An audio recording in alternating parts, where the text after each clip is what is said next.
पूरे साल भर की जो मधुबनी पुलिस के द्वारा उपलब्धि को लेकर, साथ ही अंग्रेजी नववर्ष को लेकर, चाक चौबंद व्यवस्था को लेकर एसपी द्वारा किया जा रहा है प्रेस कॉन्फ्रेंस। नमस्कार, मैं हूं आकाश मिश्रा, आप देख रहे हैं मेरा गांव मेरी धरोहर न्यूज़ चैनल। इस वक्त हमारी मौजूदगी है मधुबनी जिला के समाहरणालय में।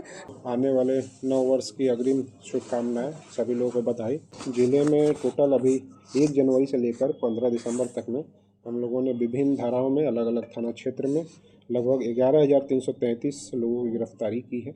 123 हम लोगों ने इलीगल वेपन पकड़े हैं, जो पिछले साल की तुलना में लगभग 200% ज़्यादा है।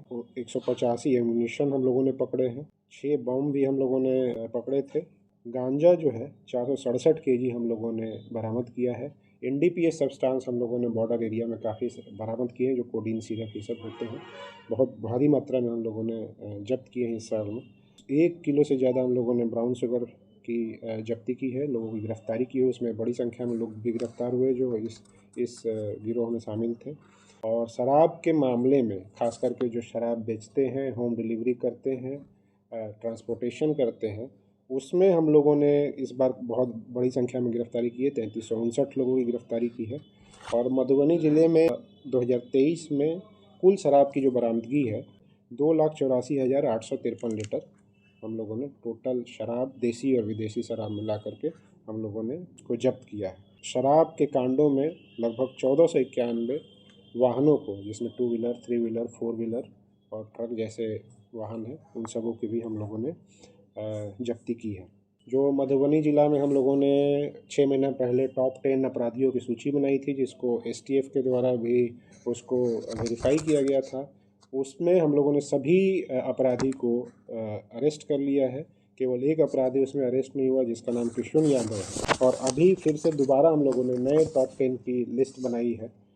टोटल 9 लोगों पर इनाम घोषित किया है, जिसमें एक पे 1 लाख का, कृष्ण यादव पे 1 लाख का इनाम है।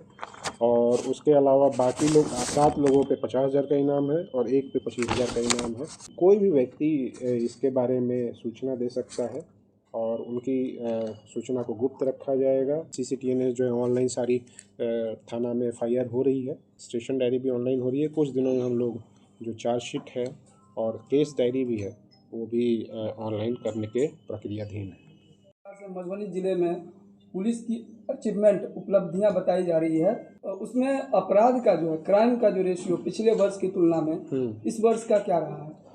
देखिए, मैं उसका भी डेटा आप लोग को निकाल के दे दूंगा, लेकिन हर हेड में हम लोगों ने कमी लाई है अपराध में। और जितने ज़्यादातर जो अपराध हुए हैं उसमें जो भी संलिप्त अपराधी थे उनकी गिरफ्तारी हुई है, और जो बचे हुए उन पे कार्रवाई हम लोग प्रक्रियाधीन है। 1 जनवरी मनाने के लिए पार्क में, पिकनिक स्पॉट्स पे, मंदिरों में और अन्य जगहों पे ख़रीदारी करने के लिए जाते हैं, तो उसके लिए विशेष तौर पे हम लोगों ने तैयारी की है मधुबनी पुलिस ने।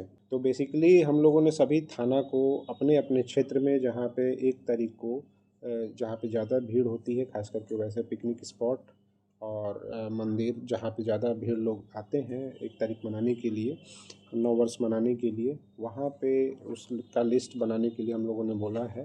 उसके बाद वहाँ पे उस दिन लगातार वहाँ पे पेट्रोलिंग की जाएगी। किसी तरह का सामाजिक तत्व वहाँ पे ना रहें या किसी तरह की हरकत ना करें, इसके लिए हम लोग विशेष निगरानी रख रहे हैं।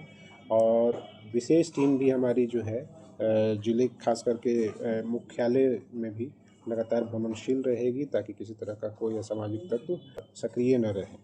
ब्रेथ एनालाइजर से जगह जगह पे हम लोगों ने, 28 तारीख है, आज से हम लोग स्पेशल ड्राइव चला रहे हैं। इसमें सभी होटल, लॉज, इन सभी जगहों पे चेकिंग की जाएगी। जहाँ पे शराब माफियाओं की जो भी जहाँ पे सूचना होती है वहाँ पे लगातार हम लोग छापेमारी करेंगे। और ब्रेथ एनालाइजर से टेस्ट किया जाएगा। जो लोग खास करके गाड़ियों में चलते हैं, मोटरसाइकिल से जा रहे होते हैं, उनकी भी अलग अलग जगहों पे चेकिंग की जाएगी। 1 तारीख को भी लगातार हम लोग ये ब्रेथ एनालाइजर से टेस्ट करेंगे। वैसे लोग जो कि गाड़ी से, मोटरसाइकिल से बहुत तेज़ी में गाड़ी चलाते हैं, खपती कसते हैं, उन लोगों के लिए विशेष टीम बनाई गई है उनको धरपकड़ करने के लिए, और वैसे लोगों पे सख्त कार्रवाई हम लोग करेंगे। 1 तारीख को लोग जब जाते हैं तो कई लोग ट्रिपल लोडिंग भी करते हैं, तो उन सबों पे भी हम लोग ट्रैफिक वायलेशन में कार्रवाई करेंगे।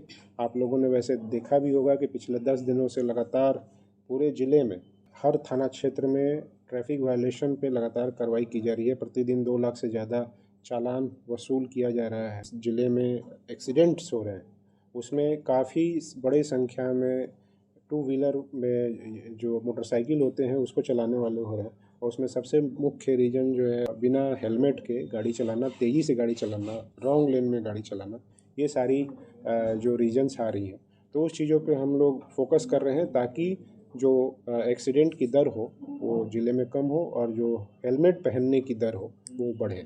गाइडलाइन में जारी किया गया है स्वास्थ्य विभाग के द्वारा भी, सरकार के द्वारा भी। अपनी जो मास्क पहन के ज़्यादा से ज़्यादा लोगों को मैं अपील करूँगा, ज़्यादा से ज़्यादा कोशिश करें कि मास्क पहन के रहें। वैसे कोई इसमें पैनिक होने की आवश्यकता नहीं है, लेकिन फिर भी एक प्रिकॉशन के तौर पे मास्क पहनना ज़्यादा अच्छा रहेगा। समस्त मिथिलावासियों एवं देशवासियों को अंग्रेजी नववर्ष 2024 की हार्दिक शुभकामनाएं। मैं अमरनाथ प्रसाद